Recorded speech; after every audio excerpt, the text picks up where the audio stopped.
घनीभूत पुण्य करा. सहज जाता येतं आम्ही म्हणे, काही लोक म्हणतात नाही नाही आपलं सारखं चालूच असतं. आणि सारखं चालू असलं इतक्या अवस्था तुझी राहील का विकारी? नाही म्हणे माझा सारखा जप चालू असतं. कित्येक असे लोक बोलतात. त्याच्याकडं लक्ष नाही आपल्या.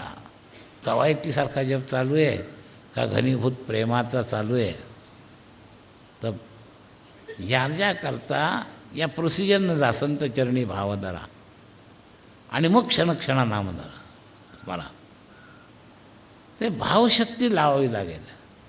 आणि त्यात जर संतांशी संबंध आला तर संतांची संगती मनोमार्गगती. 11वा श्रीपती येणे पंथे. तर या भावशक्तीचा विचार, या भावशक्तीमध्ये घनीभूत भावशक्ती जर तुम्हाला साधली ना तर ही अशुद्धी दूर व्हायला वेळ लागत नाही. शरभर बाजरी त्याच्यात किडे झालेत, त्याला बाजूला करायचं आहे, एवढीशी हातोडी पुरेशी आहे त्याला समाप्त करायला. तर नामस्मरण आपलं शुद्ध किती आहे?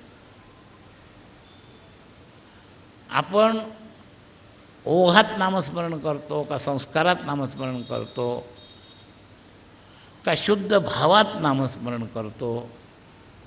असं आपल्यासमोर आपल्या साधनेचा विचार मांडा आणि प्रामाणिकपणे तटस्थ होऊन त्याच्याकडं पहा. त्यावेळेला तुमच्या लक्षात येईल की अजूनही आपण शुद्ध भावामध्ये नाही. म्हणून भावी चरणी ठेवा माथा.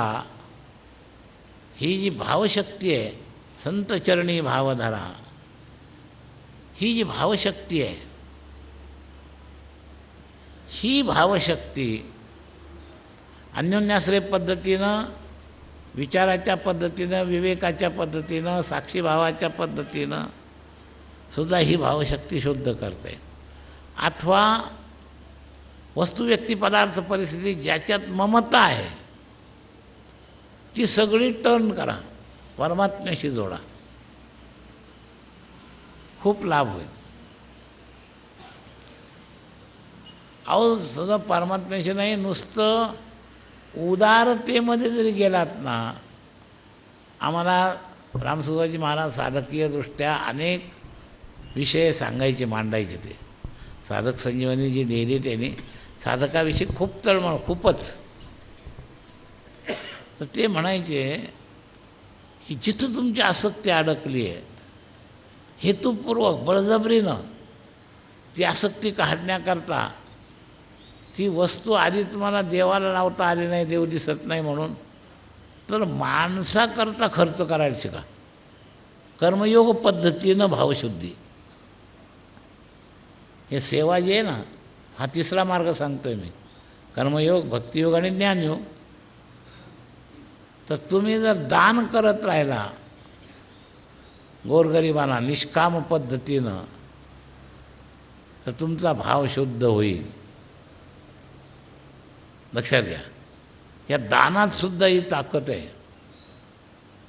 पण जिथं ममता आहे ते दान करायचं. लोक दान करतात ममता नसलेलं, जसं काशीला जायचं आणि आवडत नसलेलं फळ सोडायचं, असा प्रकार आहे आमचा. ममता केंद्र पाहून, लोभ आसक्ती केंद्र पाहून ते नाही दान करत आम्ही, जे आमच्या उपयोगाचं नाही.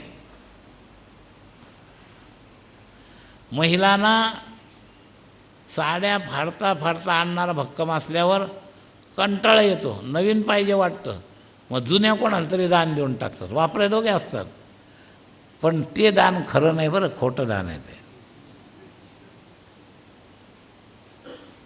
नवीनमध्ये आसक्ती आहे ना, नवीनच साडी आणि आवडणारी साडी दुसऱ्याला द्या, आसक्तीचा वेग कमी होईल. आसक्ती कर्मयोगाच्या पद्धतीनं जर घालवायची असेल तर, म्हणून पुण्याची एक व्याख्या, जसं जयामध्ये नारायण हे जसं पुण्याची व्याख्या आहे, तसं परोपकाराय पुण्याय पापाय परिपीडनम, ही कर्मयोग प्रधान वाक्य आहे. परोपकाराय पुण्याय, ते पुण्य परोपकाराकरता खर्च करत राहा. कमी होईल असं समजू नका. जर ओरिजिनल विहिरीला पाणी लागलं तर उपसल्यानं कमी होत नाही, ते परत आहे त्या लेवलला येत राहत. पण ते जिवंत याची जाणीव नसल्यामुळं खपेल खपेल या भीतीमुळं तो खर्चतच नाही. आसक्ती कमी करण्याचं बरं आहे, वेगवेगळा अँगल सांगतो आहे तुम्हाला. ममता आणि आसक्ती कमी करण्याचा एक कर्मयोग प्रधान अँगल आहे. पण आमची ती व्यवहारी वकिली चतुराई आमच्या डोक्यात येते, त्याला काय कमी आहे, त्याला देऊन काय फायदा. आणि मग त्याला नाही देतं, तुला ज्याला वाटतं त्याला तरी दे ना, पण द्यायचं कोणालाच नाही. लक्षात घ्या, असं त्याची ती समर्थनाची पद्धती असते. कोणालाच द्यायचं नसतं, पण याला का देत नाही, नाही त्याला देऊन काय उपयोग, आणि त्याजवळ काय कमी आहे, आणि ते तर सगळे व्यवसायीच आहेत. याच्या बुद्धीत दोष बरं का. ही माया विघ्न अनेक ठिकाणी आहे. कोणाच्या बुद्धीत विघ्न करते, कोणाच्या चित्तात विघ्न करते, कोणाच्या मनात विघ्न करते, कोणाच्या इंद्रियात विघ्न करते, ज्ञानेंद्रियात कर्मेंद्रियात. तर ही माया विघ्नाचे जर प्रकार पाहिले तर महाराज आपल्याला कंटाळेल ते सगळे विघ्न पाहता पाहता. आणि खरी वस्तुस्थिती ही माया विघ्ने भ्रमला खरे. या माया विघ्नानं सगळे भ्रमित झालेले आहेत. लक्षात घ्या, काहींची व्यक्तीत ममता नसते पण वस्तूत असते, आणि समर्थन असतं त्याच्या पाठीमागं. ती उपयोगाची आहे.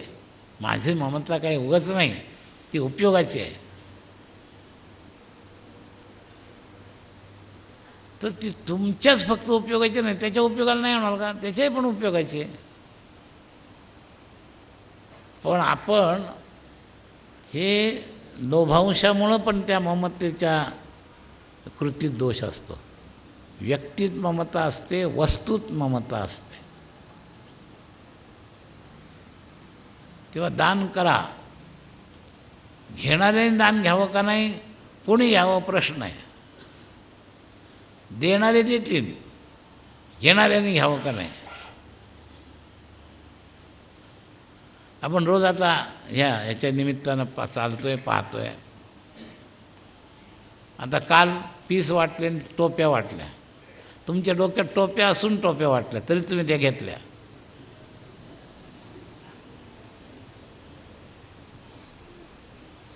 हां, टोप्या नसताना घेतली तरी एक वेळ तरीसुद्धा चूकच आहे. भरपूर जर असेल आपल्या घरी, विकत घेता येत असताना ती दान दिलेली टोपी कशाला पाहिजे. अरे तुमच्या लक्षात येत नाही, तो पुण्य घेऊन जातो तुमचं, हे तुम्हाला लक्षातच येत नाही. तो घरबसल्या पुण्य घेऊन जातो. ते काय करावं आपण काय नाही याचा थोडा विवेकच पाहिजे. स्वार्थी बुद्धीनं डोळे आंधळे करू नका. नका डोळे धुरे भरोनी राहू. तर माया विघ्ने भ्रमला खरे ना, त्याच्यामध्ये धुराने डोळे भरलेत, लोभाच्या धुराने. लाव लाव लाव, सगळ्याच्या पाठीमागं ही माया लागलेली, लोभाच्या अंतर्गत आहे. मोठ्या मोठ्याच्या हे सांगणाऱ्यांच्यासुद्धा आहे, जेवढे सांगतायत. महाराज मी फार कष्टाने मोठ्या संताच्या संगतीनं याच्यातून दूर झालं म्हणून संन्यास घेतला. आणि संन्यास घेणं सोपी गोष्ट नाही आहे. मनाची काही तयारी पण करावी लागते. पद्मपत्र मीमांसा, पान कमळात पाण्यात राहू नये कमळाचं पान. महाराज आलिप्ततेनं त्याच्यावर थेंब दिसला तरी त्याला ओलच होत नाही. किंवा चिक्कूची बीज अशी अनसूट असते, ती चिकटाने चिकटत नाही, आंब्याच्या कोळीसारखी नसते, ती राहते त्याच्यातच, त्या चिकट असणाऱ्या फळामध्येच राहते, पण ती अनसूट असते, चिकटत नाही, त्याला काही चिकटून घेत नाही. हे साधायला संताची संगतीच व्हावी लागते. नुसतं वाचन पर्याप्त होत नाही. वाचनानं काही माहिती मिळते, ज्ञानात भर पडते, प्रेरणा पण होऊ शकते. सधीतून वाचलं तर वाया जातं सगळं असं नाही, पण पर्याप्त होत नाही एवढं लक्षात ठेवा. संतांच्या संगतीमध्ये थोडी साधनाच घडावी लागते, हे आपण लक्षात ठेवा. साधना घडली पाहिजे. तर नाही तर ही माया विघ्ने भ्रमला खरे या यादीमध्ये वरून परमार्थाचं आवरण घेणारे सुद्धा, त्यालासुद्धा ही माया विघ्न केल्याशिवाय राहत नाही. कामिनी कांचन हे दोन मोठ्या मोठ्यांना आमच्या संतांनी हे सगळं लिहून ठेवले. वारीत तुमच्यावर संस्कार करतात बरं का. आता तुम्ही भारुडं होतील ना, तेव्हा एकदा ते ऐका तुम्ही येडका मदन बरं का. त्या भारुडामध्ये त्यांनी कोणाकोणाला किंवा बरी नाही थट्टा भल्या भल्याशी लाविला बट्टा, तेव्हा ही माया विघ्नाचे जे टप्पे आहेत, संतांनी आपल्याला संस्कार केलेत, पण आपलं लक्ष पाहिजे. आपण त्या विनोदात हसण्यातच सगळं घालवतो. संतांनी जे भारुडं लिहिले त्याला स्वरूप विनोदाचं असू द्या, पण अत्यंत गंभीर अर्थ त्याच्यामध्ये असतो, हे लक्षात घ्या. तर माया विघ्ने भ्रमला खरे, खरं काही बिघडलं असेल तर इथं बिघडले. आणि खरं आपण त्याच्यामध्ये भ्रमलं याचं प्रमाण काय, तर म्हणता मी माझे घरी, बस. हे मीन माझं जोपर्यंत आहे ना, तोपर्यंत या विघ्नाने तुमच्यात घर करूनच ठेवलेलं आहे. पण वस्तुस्थितीनं जे तुम्ही अडकताय मी माझंमध्ये, हे काय आहे, तर एक जड संपत्तीचं आवागमन करणारं वारं आहे. म्हणून पहिला संकेत केला अर्जुनाला, आगमा वायिनो अनित्याहा तांस्तितिक्षस्व भारत. सगळ्यात पहिला संकेत भगवंताने हा केला. तसं नामदेवाने हा संकेत केला, साचोकारे जाईल, हे तो संपत्तीचे वारे. आणि म्हणून ध्रुवपदातला मुद्दा लक्षात घ्या की हे सर्व मिथ्या हे जाणून शरण निघा देवास. लक्षात घ्या. आपण जे आता पाहतो, धन दारा पुत्र जन बंधू सोयरे पिशून. पिशून शब्दाचा अर्थ आहे दुष्ट, हे लक्षात घ्या. हा नवीन शब्द वाटतो अभंगामध्ये. पिशून म्हणजे दुष्ट. म्हणजे दुष्ट असो, सोयरे असो, बंधू असो, धन असो, धारा असो, पुत्र असो, जन असो. आता आलं की नाही ममतेचे सगळे केंद्र याच्यात. धन दारा पुत्र जन बंधू सोयरे पिशून. आता विवेक काय करायचा आहे, विवेक जागृती ही जर तुम्हाला भावशुद्धीची ममता काढायची असेल, ममतारूपी झोप उडवायची असेल, तर विवेक जागृती करून संतवाणीवर विश्वास ठेवून एक लक्षात ठेवा, सर्व मिथ्या हे जाणून. म्हणू नका नुसतं, जाणून. हे जाणणे खोल आहे जरा. आम्ही फक्त म्हणतो हे सगळं मिथ्या आहे. हो, सगळे व्यवहारी माणसंसुद्धा स्मशान वैराग्यात गेले, हे सगळं मिथ्या आहे, आपल्याला एक दिवस जायचंच आहे, फक्त पाय धुईपर्यंतच वेळ राहतो, की लगेच घरी पळतो, की फार उशीर झाला, तिथं भूक लागली, लवकर वाढवाना म्हणतो. याला स्मशान वैराग्य म्हणतो. आणि तिथे एकमेकाला गप्पा मारताना एक दिवस सगळ्याची हीच गती आहे, हेच व्हायचं आहे. तर हे जाणून नाही आहे, हे न जाणून आहे. लक्षात घ्या. सर्व मिथ्या हे जाणून, म्हणून नाही. तिथं आम्ही फक्त म्हणतो हे सगळं मिथ्या आहे, पण जाणत नाही. हे जाणलं पाहिजे. सर्व मिथ्या हे जाणून शरण निघा देवासी. काय हे जाणलं ना की शरणागतीमध्ये शुद्धता येईल, शरणागतीमध्ये शुद्धता येईल. हे जाणल्यामुळं ममता हा मळ आपल्या भावामध्ये आहे हे कळेल. आपल्याला सगळे भाव सारखेच वाटतात, दोन्ही दिसती सारखी सारखी वर्म जाणे तो पारखी, दोन्ही सारखेच. म्हणून संतांच्या व्यवहारावर सुद्धा लोक चर्चा करतात, तर्क करतात. तुमच्यातून आमच्यात काय फरक, तुम्हालाही जेवायला लागतं, तुम्हालाही गाड्या घोड्या आहेत, तुम्ही पण झोपा काढता, आम्ही झोपा काढतो, तुमच्यातून आमच्यात फरक काय, असं तर्क करणारी लोक आहेत. तुमच्यापेक्षा आमच्याजवळ ऐश्वर्य जास्त आहे, माझ्याजवळ 4 गाड्या आहेत, ट्रॅक्टर आहे, सगळं आहे. म्हणजे म्हणतात तुमच्यात आमच्यात फरक आहे. आम्ही एका रात्रीत हे सगळं सोडून हिमालयात जाऊ शकतो आणि तुम्ही येऊ शकत नाही, छोटीशी इस्टेट सोडूनसुद्धा. हा तुमच्यात आणि आमच्यात फरक आहे, बाकी काही नाही. फरक कळला पाहिजे. आम्ही दृष्टांत देत असतो की पोलिसाच्या ताब्यात कैदी असतो आणि मंत्र्याच्या भोवती पण पोलीस असतात, दोन्ही दिसती सारखी सारखी, वर्म जाणे तो पारखी. एक पोलिसाच्या ताब्यात असून एकाच्या ताब्यात पोलीस असतात. आमच्या ताब्यात पोलीस आहेत हे, म्हणून आम्ही एका मिनिटात ताब्यात त्याग करू शकतो. आणि तुम्ही त्या पोलिसाच्या ताब्यात असल्यामुळं तुम्ही इकडून तिकडं लगवेला सुद्धा जाऊ शकत नाही. हा फरक आहे महाराज, लक्षात घ्या. हा फरक कळला पाहिजे. आम्ही वरवरच्या लेवलवर चर्चा करू नका. जाणून शब्द जो आहे ना फार महत्त्वाचा आहे. ही धारणात्मक मुक्ततेची वर्तमानकालीन धारणा आहे महाराज. ही सर्व मिथ्या आहे जाणून. ही धारणा भक्तियोगात पण आहे आणि ज्ञानयोगात पण आहे. ब्रह्मसत्यम जगन्मिथ्या जीवो ब्रह्मैव नापरा. आणि भक्तीमध्ये उमा कहमय अनुभव आपना सत हरी भजन जगत सब सपना. जगन्मिथ्येची धारणा आली की नाही, सत हरी भजन जगत सब सपना. तर ही धारणा जी जेव्हा होईल तेव्हा जाणून शब्दाची पूर्णता होईल.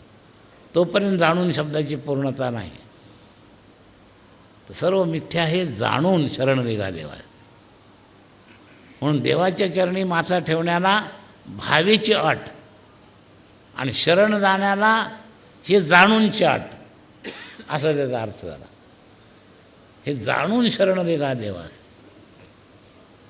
म्हणून तुकोबराय प्रार्थना मागताना देवाला जेव्हा शक्ती मागतात तेव्हा जाणूनची पावती देतात. अगदी पहिला अभंग समचरणदृष्टी विटेवरी साजरी, तेथे माझी हरिवृत्ती राहो प्रार्थना आहे. पण त्याच्या शेवटच्या चरणामध्ये हे मला कळतंय म्हणले. मला कळत नाही असं समजू नका. मिथ्यत्व मी त्या लेव्हलवर आहे आणि मग ही प्रार्थना करतोय मी. आणि करणं लगे माई कपालात तेथे माझे आर्त नको देवा. ब्रह्मादिक पदे दुःखाची शराणे तेथे दुष्टित झणी जळू दे. तुका म्हणे त्याचे कळले आम्हा वर्म. हे जाणून जे जे कर्मधर्मनाशिवन हे वर्म आहे. हे वर्म ज्याला कळलं आहे तो जाणून प्रार्थना करणार आहे. त्याची प्रार्थना देवाला ऐकावीच लागते. आणि आमच्याजवळ हे जाणून नसल्यामुळं पुढचा अधिकार होत नाही. शरण रेखा देवासी ते मोठी अट घातली याच्यात. देवाला शरण जा, देवाच्या चरणावर माथा ठेवा. त्याच्यापूर्वी आड घातली भावे आणि शरण रेखाच्या पूर्वी आड घातली जाणून. सर्व मिथ्या हे जाणून. हे लक्षात ठेवा. धनधारा पुत्रजन बंधू सोयरे पिशून सर्व मिथ्या हे जाणून. उपयोगाचं सुद्धा समर्थन नको. मिथ्या पण आपल्या उपयोगाचं आहे ना, म्हणून ते आपल्याला पाहिजे. मिथ्या हे जाणून मध्ये समर्थन नको. व्यवहार असला तरी बिघडत नाही, समर्थन नको. शरीराची प्रक्रिया आहे व्यवहारामध्ये. पण आतली प्रक्रिया, धारणेची जी प्रक्रिया आहे ती पक्की पाहिजे, सर्व मिथ्या हे जाणून. प्रत्येक गोष्ट करताना तुम्ही साक्षीभावाचे अधिकारी होण्यापूर्वीसुद्धा तुम्हाला हे करावं लागेल, सर्व मिथ्या हे जाणून, तर साक्षीभावाचा अनुभव येईल. सर्व मिथ्या हे जाणून ही जर धारणा झाली नसेल तर साक्षीभाव नाही. तटस्थ होऊन पाहणं वेगळं आणि साक्षीभावानं हे पाहणं वेगळं. तर या गोष्टी लक्षात ठेवा.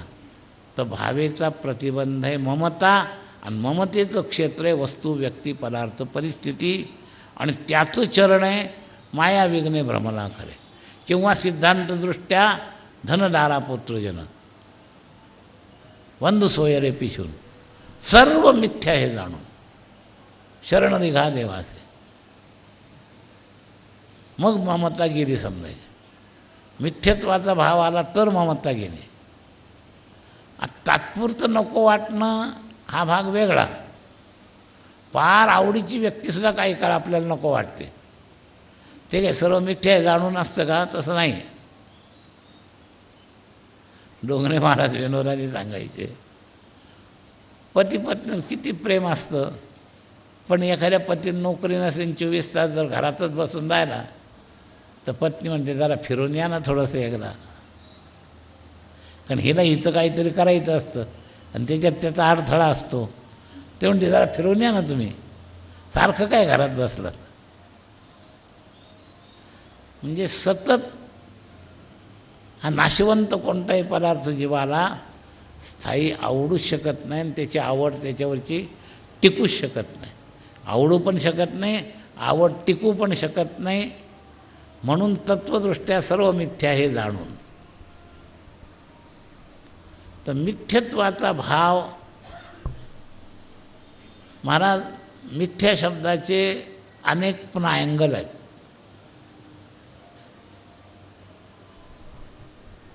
जादूगार जादू करतो त्यावेळेला तुमच्या देखत खोट्याचं खरं करून दाखवतो. तर त्याची जी जादू आहे ती एक वेळ मिथ्या वाटते, पण हे जगत मिथ्या वाटत नाही. हे त्या परमात्म्याचं जादूगाराची जादूच आहे महाराज. तो जादूगार जसं नसलेला साप रुमालातून निर्माण करतो तसं या दैवी ईशा गुणमयी मम माया दुरत्या यांनी हे निर्माण केलेलं आहे महाराज.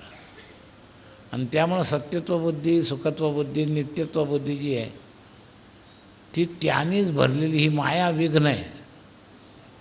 त्याने म्हणजे त्याच्या मायेनं. माया त्याचीच आहे, पण तुमच्यामध्ये जे भरले ते मायेनं भरले. देव तटस्थ आहे. सूर्यप्रकाशात सगळ्या वस्तू असतात, पण सूर्य त्या क्रियेपासून तटस्थ असतो. प्रकाश कारणीभूत असला तरी प्रकाश हा सूर्याचा स्वभाव आहे, सूर्य नव्हे. प्रकाशात सगळी पापं करतात, पुण्यही प्रकाशात करतात, पण तुमच्या पुण्याचाही भागीदार तो होत नाही आणि पापाचाही भागीदार तो होत नाही. तो अलिप्त असतो. लक्षात घ्या. तर साक्षी भावानं जर आपल्याला पाहता आलं तर सूर्यासारखं जगत संबंध, त्याच्या प्रकाशात सगळं चालूनसुद्धा त्याचा कोणत्याही योग्य अयोग्य पाप पुण्याच्या कोणत्याही क्रियेशी संबंध नसतो. अशी आत्मानुसंधान ज्याचं साधलं तो साक्षीभावात जातो, सूर्याच्या स्वरूपासारखं. तर असं साक्षीभाव साधला पाहिजे. तर ही गोष्ट सोपी नाही, अवघड आहे. म्हणून मगाशी मी तो विषय फार वाढू दिला नाही, आत्ताही फार वाढू देत नाही. आपल्याला विषय पाहायचा आहे ममता, त्याच्या अंतर्गत व्यक्तिप्रेमाबरोबर वस्तुप्रेम आणि परिस्थितीप्रेम. लोक वारीला काय येत नाही, तिथं असणारी जी परिस्थिती आहे ना त्याच्यात ममता अडकली आहे. आईशारामाचं घर आहे, ऐशारामाच्या वस्तू रोज मिळतात आणि फुकट दुःखात पडायची तयारी नाही. ह्याच्यातलं मर्म न कळल्यामुळं चालावं लागतं, शरीर दुखतं, झोपायला गाद्या नसतात, साध्या ह्याच्यावर झोपावं लागतं. ही परिस्थिती ममता, वस्तू ममता. मला जिभेची लाड जे आहेत ना, ही वस्तू ममता आहे. काही लोकांना घरी जे चोचले करायची सवय आहे जिभेची, आणि ती सगळे तशीच्या तसे पुरले जात नाही. म्हणून खाण्यापिण्याच्या किरकोळ बदलामुळं सुद्धा येत नाहीत. ही काय वस्तू ममता आहे. झोपण्याच्या, जागेच्या, भोगाच्या, काही परिस्थितीच्या ममतेमुळं वारीला येत नाही. तर इथं ट्रेन व्हायचं आहे. एवढी वारी केली म्हणजे सगळी वस्तू ममता जाईल असं नाही. वस्तू ममताचा सिद्धांत कळेल. जर 15 दिवस आपण चहाविना राहू शकतो तर नेहमी राहू शकतो, हा सिद्धांत आहे. ठरवल्यावर जर तुम्ही 15 दिवस राहू शकता तर ज्याला 15 दिवस राहता येतं त्याला नेहमी पण राहता येतं. हे सिद्धांत कळतील या ट्रेनिंगमध्ये वारीच्या. लक्षात घ्या. चांगलं थकल्यावर अगदी साध्या बारदानाच्या अंथरुणावर सुद्धा झोप येते. हा तुमचा 15 दिवसाचा जर अनुभव आहे तर गादी पाहिजेच हा आग्रह काही कामाचा नाही. वस्तुप्रेम कमी करण्याचा धडा शिकवला जातो. परिस्थिती प्रेम, वस्तुप्रेम, ही वारी म्हणजे दुसरं काही नाही. याच्यामध्ये हे परिवर्तन आहे सगळं. जीवनाचं परिवर्तन करण्याकरता हे ट्रेनिंग स्कूल आहे. लक्षात घ्या. आणि याच्यात जर दुसरं साधलं, हे करत असताना जर का भगवत प्रेमाची तार लागली मग तर चिकटलाच तुम्ही, मग काळजीच नाही. लक्षात घ्या. नाचावले मन लागली से गोडी, ते जीवेनं सोडी ऐसे झाले, असं होईल तुम्हाला. काय पण सुरुवातीला अगदी तुम्ही साधारण ट्रेनिंग करता म्हणून सुद्धा या तयारी नाही या, म्हणजे तक्रारीची गोष्ट होणार नाही. म्हणजे मिटिंगमध्ये तुम्ही सूचना करू नका असं माझा म्हणण्याचा भाव नाही.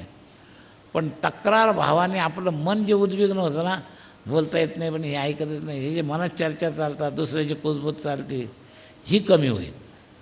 आपलं कोण ऐकणार आहे, ते आपलं चावत असतात, ते आपलंच रेटवत असतात. तर ह्या सगळ्या जे चर्चा चालतात, जर तुम्ही वस्तुपाठ शिकायच्या हेतून आलात तर ही तकतक कमी होईल. अपेक्षाबरोबर तकतक चूक. आमच्या एका पारमार्थिक मित्राने एक सल्ला दिला होता आमच्या एका साधकाला. अपेक्षाबरोबर तकतक चूक. अपेक्षा असते प्रत्येकाची, असं व्हावं तसं व्हावं, पण त्याच्याकरता जी तकतक चालते ना, तकतकीतून रागद्वेष निर्माण होतात. तकतकीतूनच सगळे वीट येतात, रागद्वेष निर्माण होतात. तर तकतक करायचं थांबलं पाहिजे. ठीक आहे, अपेक्षा मनात आली, योग्य वेळेला थोडंसं आपण बोलून पाहिलं, आणि मुख्य सूत्रधार कोणी व्यवस्थापक नसून नामशक्ती आहे असं जर समजलात ना, तर इथं त्याप्रमाणे चालतं असं समजेल. तसं सोहळ्याचे सूत्रधार माऊली आहेत हे जर खरं स्वीकार केलं तर तकतक कमी पडेल. जे जे होतं ते माऊलीच्या इच्छेनं, कोई और नाही, कोई गैर नाही. काही अव्यवस्था निसर्गाची होती तेव्हा तुम्ही काय करू शकता? माणसांच्या अव्यवस्थेची किती चर्चा होते, निसर्गाच्या अव्यवस्थेची किती वेळा पावसाला भांडाल तुम्ही. पावसाने तुम्हाला झोपू दिलं नाही, रस्त्याने चालू दिलं नाही, उन्हाने तुम्हाला तापवलं, किती वेळा त्या उन्हाशी भांडणार, किती वेळा त्या पावसाशी भांडणार. आम्हाला 10 मिनटं गाड्या लेट झाल्या तर आमची तकतक होते. अरे उशिरा आलो, स्वयंपाक उशिरा सुरू झाला, अर्धा तास थोडं लेट आलं, तकतक करायची काय गरज आहे? थोडं सहन करा. तांस्थितिक्षस्व भारत, तितिक्षेचा धडा आहे. समर्थन नाही आमच्या व्यवस्थेचं, तुमच्या परमार्थाच्या दृष्टीने सांगतो. तुम्हाला पटणार नाही, ज्याच्या आत तो दृढ असतो ना विकार, त्याला पटत नसतं, हे लक्षात घ्या. त्याच्या अपेक्षा आहे, नाही नाही यांनी असंच केलं पाहिजे, ते तसंच केलं पाहिजे. इतका हक्क दाखवला जातो, इतक्या भानगडी असतात त्या की त्याची चर्चासुद्धा करता अवघड आहे. तेव्हा तक्रार घालवण्याचं ट्रेनिंग हे आहे, तक कमी करण्याचं ट्रेनिंग हे आहे.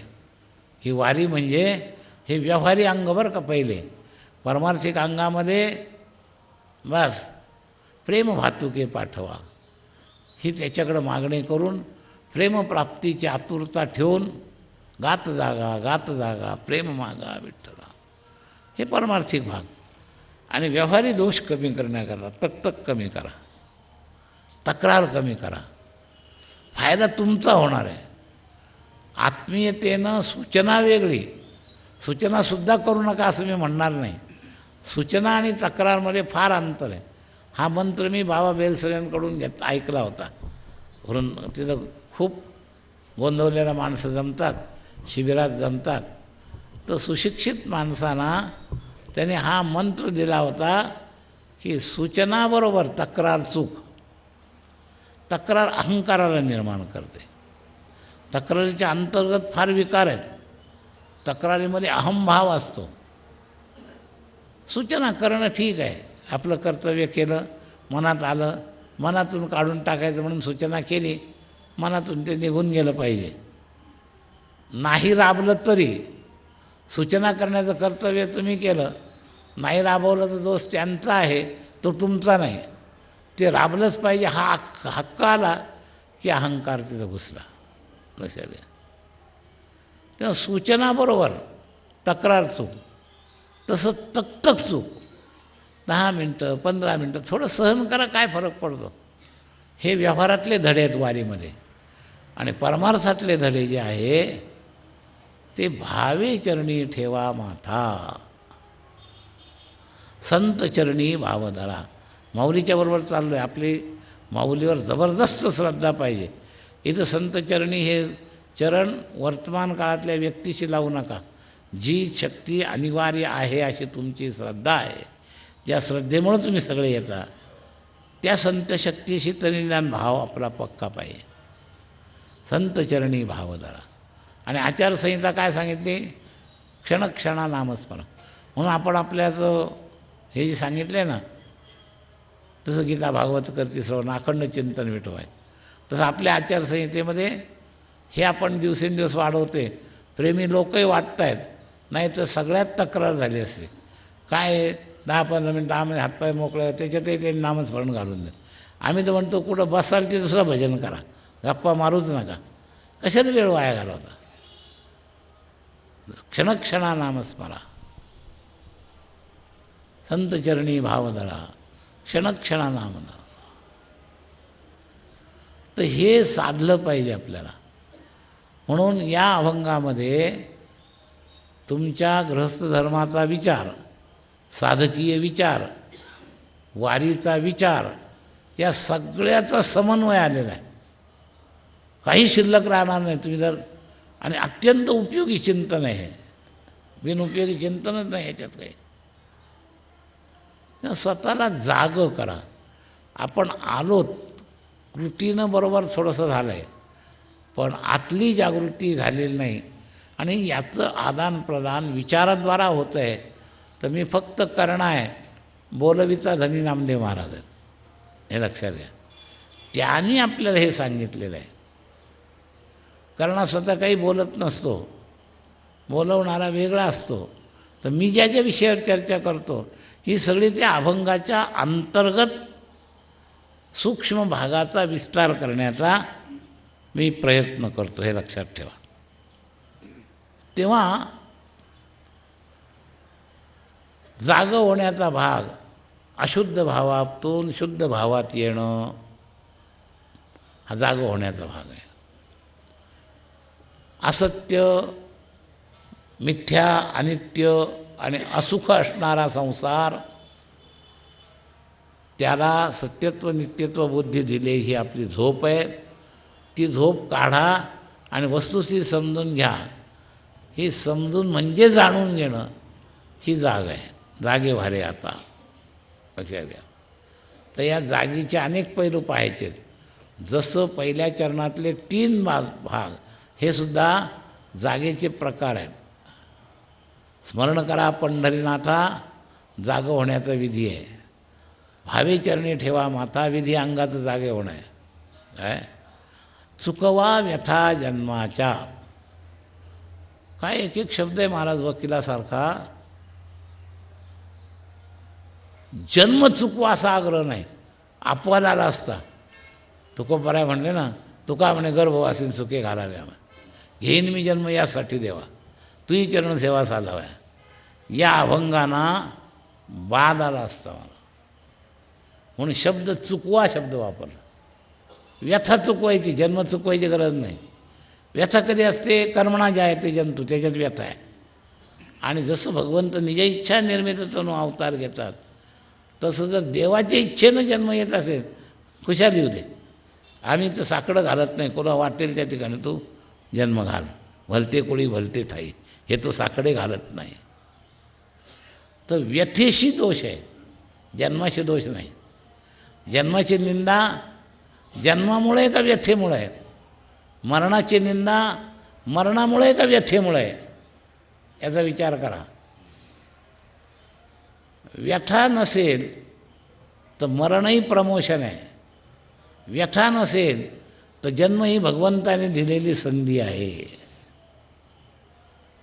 तेव्हा चुकवा शब्द जो आहे मोठा वकिली शब्द आहे याच्यातला.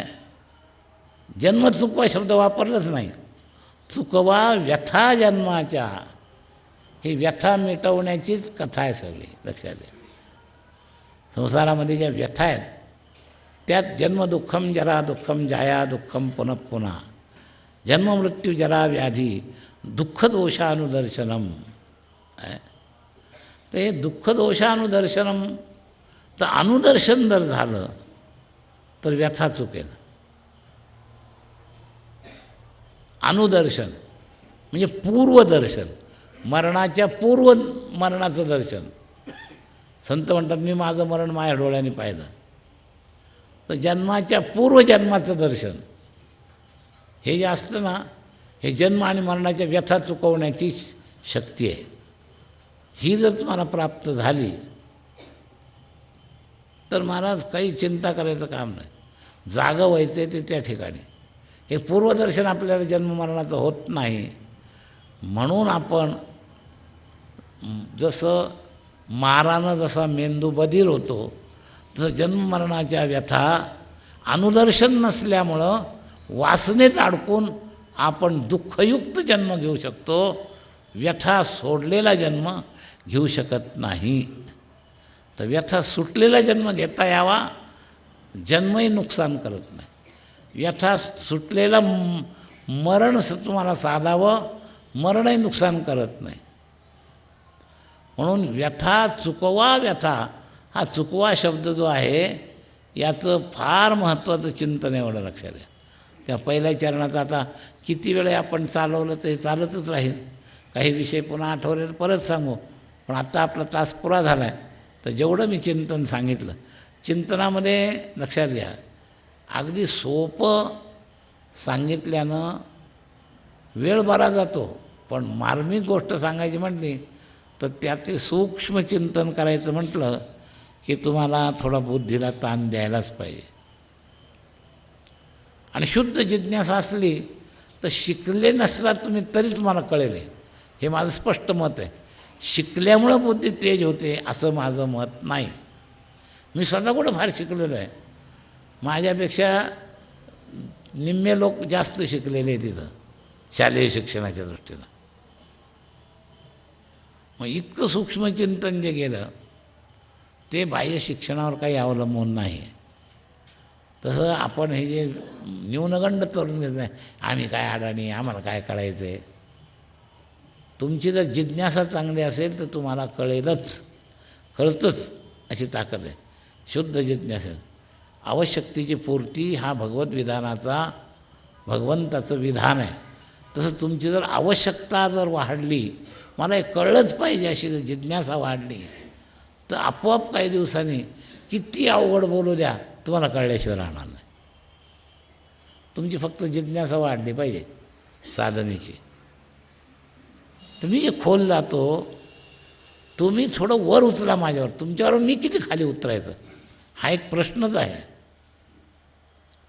काही लोक खोल गेल्यावर वरून गेलं म्हणतात, पण मी खाली उतरायचं किती, एका मर्यादेत दृष्टांत देतो, थोडंफार खाली उतरतो, पण हेतू आहे की तुम्हाला वर उचलायचं, मूळ मुद्द्यामध्ये तुम्हाला जागं करायचं.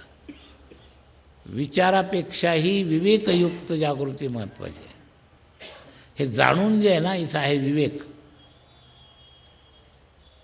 माहिती होऊन नाही, कळून नाही, बुद्धीला कळत असतं. आणि निश्चयात्मका बुद्धीनं धृतीला जाणता येतं. हे धृती आणि बुद्धी याचे दोन फरक केलेले आहेत. तर धृतीचे 3 प्रकार गीतेत आले.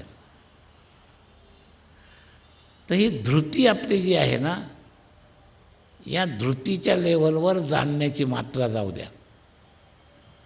तुम्ही तुम्हाला जे मानता ते नुसतं बुद्धीच्या लेवलवर मानत नाही, धृतीच्या लेवलवर तुमची धारणा आहे ती सुटतच नाही महाराज. किती कोणी सांगत असला, तुम्ही जन्मल्यापासून जो संस्कार पहिल्यांदा बुद्धीनं ग्रहण केला, नंतर तो धृतीत गेला. तुम्हाला स्त्रीलिंगी हाका मारली, पुल्लिंगी हाका मारली, हे त्याचं निमित्त झालं. पण नंतर मी पुरुष आहे, मी स्त्री आहे, ही धारणा इतकी खोल गेली की झोप तरी बदलत नाही. दुसऱ्या लोकांनी किती संस्कार केला, तो पुरुष नाही स्त्रीच आहे, तर आमचा बदलत नाही. याचं कारण आहे धृती केंद्रावर ते स्थिर झालं. आणि धृती केंद्रावर स्थिर होणं म्हणजे जाणून घेणं. लक्षात घ्या. तर जगताच्या मिथ्यत्वाचं सुद्धा धृती केंद्रावर जाणण्याकरता या सत्संगामध्ये काही संस्कार करायचे. शुद्ध भावाकरता काही संस्कार चालू आहेत. तर शुद्ध भावाला ममतेचा त्याग अनिवार्य आहे, त्याशिवाय शुद्ध भाव होणार नाही. आणि ममतेच्या त्यागाचा आज व्यापकता सांगितली. प्रकृती 4 रूपानं आपल्यासमोर आहे. वस्तू, व्यक्ती, पदार्थ, परिस्थिती. व्यक्तीतच ममता असते असं नाही, वस्तूतही ममता असते, पदार्थात ममता असते, परिस्थितीत ममता असते. आणि ह्या ममतेची अंग आपल्याला मुळासकट उपटायची. तेव्हा भावानं पांडुरंगाच्या चरणावर जाईपर्यंत चरणी ठेवी माथा ही प्रक्रिया भावेसहित पुरी होईल. नाही तर नुसती शरीरानं पुरी होईल. 4 तास, 7 तास, 8 तास रांगेत उभं राहाल, पायावर डोकं ठेवलं जाईल, पण भावे शब्दाची पूर्णता होणार नाही. माऊलींच्या सहवासात, चाललेल्या विवेकयुक्त प्रवचनाच्या सहवासात भावेची पूर्णता करायला ममतेचं स्वरूप समजून घेऊन त्याला समूळ उखडण्याचा प्रयत्न सुरू केला पाहिजे. त्याशिवाय हे काम होणार नाही. सोपं आहे म्हणून प्रेरणा संत देत असतात सुरुवातीला. किती पहिलं वर्ष नुसतं हजर राहा, पण पुढं अभ्यास नाही केला आणि परीक्षा नाही दिली. आज 8वीपर्यंत परीक्षा नाही काढलं होतं, रिझल्ट चांगला नाही ना त्या गोष्टीचा, आता पुन्हा परीक्षा ठेवा म्हणतात. तर शेवटी मुद्दा काय आहे की तुम्ही कवायतीसारखं नुसतं वारीत नका येऊ, अभ्यास करा, धारणा बदला. आणि त्या धारणेतून आपल्यामध्ये आतून सुधार झाला पाहिजे. भावे ही शक्ती जागृत करा, नाहीतर साक्षी भावाची शक्ती जागृत करा. ती जर अवघड वाटत असेल तर भावे ही शक्ती जागृत करा. भावे चरणी ठेवा माथा. आणि एवढ्या एका माथा ठेवल्यावर सुद्धा चुकवा व्यथा जन्माच्या. कारण देव काय करतो, देव असं करत असतो महाराज. तुका म्हणे निधी आणिकाची हाती, झालं की नाही चुका व्यथा जन्माची.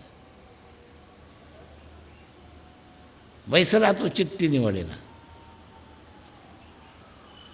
तर याच्याकरता आपल्याला माथा ठेवायचा आहे. हा माथा ठेवताना निधी आणिकाची हातीची शक्ती तुम्हाला प्राप्त होईल. तेव्हा आज एवढाच संकेत पूर्ण करतो. पुन्हा थोड्या वेळाने कीर्तन वेळेत कीर्तन सुरू होईल. मधी सूचनेप्रमाणे चहापान आहे आणि चहापान झाल्यानंतर कीर्तनाचा कार्यक्रम आहे. पुंडरी गवरदा हरिविठ्ठल ज्ञानदेव तुकाराम ज्ञानेश्वर महाराज जगद्गुरु तुकाराम महाराज नाम भगवान की.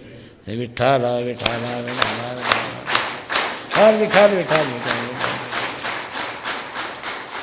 पुंडलिक वरदा हरिविठ्ठल श्री ज्ञानदेव ज्ञानेश्वर महाराज की. जगद्गुरु तुकाराम महाराज नाम भगवान की. जय जय श्री राधे.